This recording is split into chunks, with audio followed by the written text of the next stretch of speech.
이스라엘이 이란의 원전, 핵물질이 나오는 그 원전을 잇따라 공격을 하고 있습니다. 이란의 아라크 중수로 원전을 타격하는 영상을 직접 지금 보시는 모습입니다.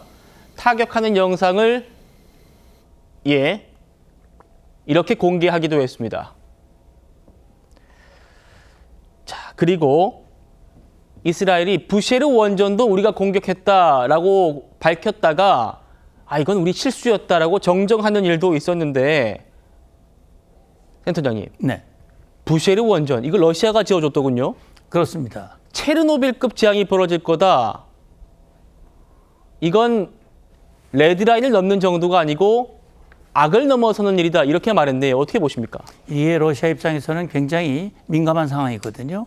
이란마저 잃게 되면 러시아로서는 정말 사면초가 될 수밖에 없습니다. 그렇기 때문에 지금 이스라엘 향해서 경고를 한 것인데, 이 부셰르 원전은 페르시아만 인근에 있고요.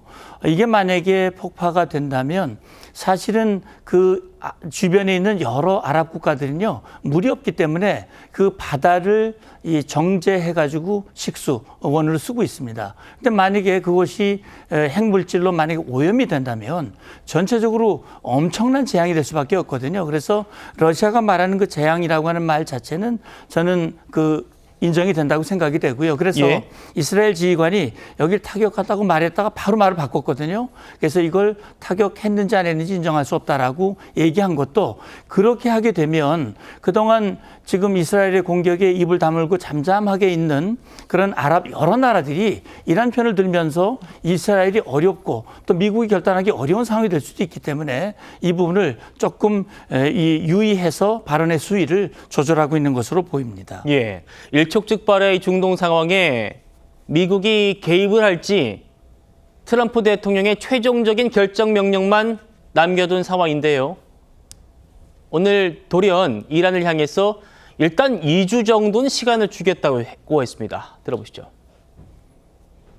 Based on the fact that there's a substantial chance of negotiations that may or may not take place with Iran in the near future, I will make my decision whether or not to go within the next 2 weeks.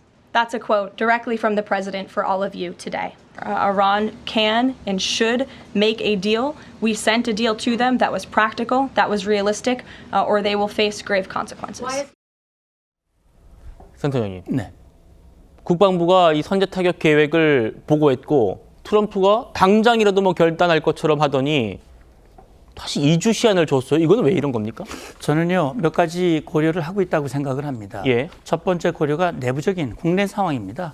트럼프를 지지하는 미국 국민들 중에도 군사 개입을 반대하는 목소리가 과반수가 넘는다. 이런 판단이 있거든요. 그래서 제가 볼 때는요, 이 국내 내부 상황을 좀 고려하면서 내부의 여론을 보고요. 두 번째는 국제사회에서 미국이 외교적으로 해결하겠다고 트럼프 대통령이 공언을 했다가 갑자기 입장을 바꿔서 군사에 개입을 하게 된다면 명분도 없고 실익도 없을 수 있거든요. 그런 차원에서 2주라고 하는 시간을 주면서 외교적 해결을 위해서 미국이 끝까지 노력을 했다라고 하는 것을 보여줄 필요도 있습니다. 그리고 이 기간은요, 두 가지 의미가 있어요. 한 가지는 이란에게 결단할 수 있는 결단의 시간이 될 수 있고요. 두 번째는 이제 이란이 만약에 반격할 경우 거기에 대응하기 위한 여러 가지 준비. 다시 말하면 이란의 미사일 사정권에 있는 미국의 여러 가지 시설들 대피시키고, 그다음에 정확하게 이 성공 가능성을 높이기 위한 준비. 그런 시간들이 복합적으로 담겨져 있기 때문에 아마 2주라고 하는 시간을 준 것으로 추정을 합니다. 그렇군요. 미국과 이란이 그러면 다시 협상 테이블에 앉을 가능성이 생겼단 말인데 이스라엘은 당연히 이 상황을 좋게 보지 않겠죠. 오늘 이란이 우리를 향해 이런 무기까지 썼다라고 주장을 하고 나섰는데 그 무기가 바로 집속탄입니다. 집속탄.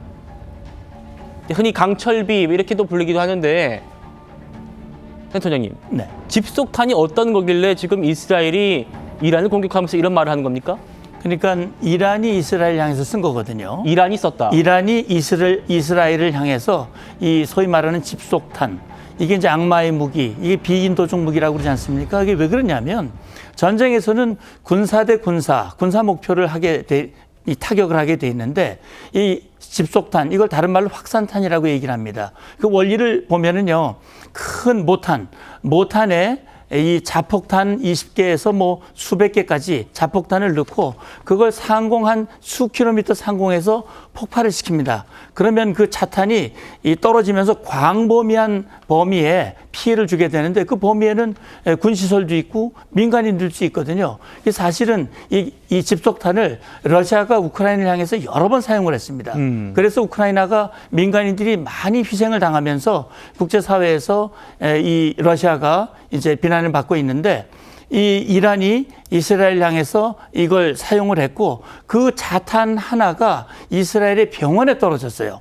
병원에 떨어진 곳을 네타냐후 총리가 방문을 해서 거기에 대한 강력한 대응을 이 이란을 향해서 표명을 한 겁니다. 예.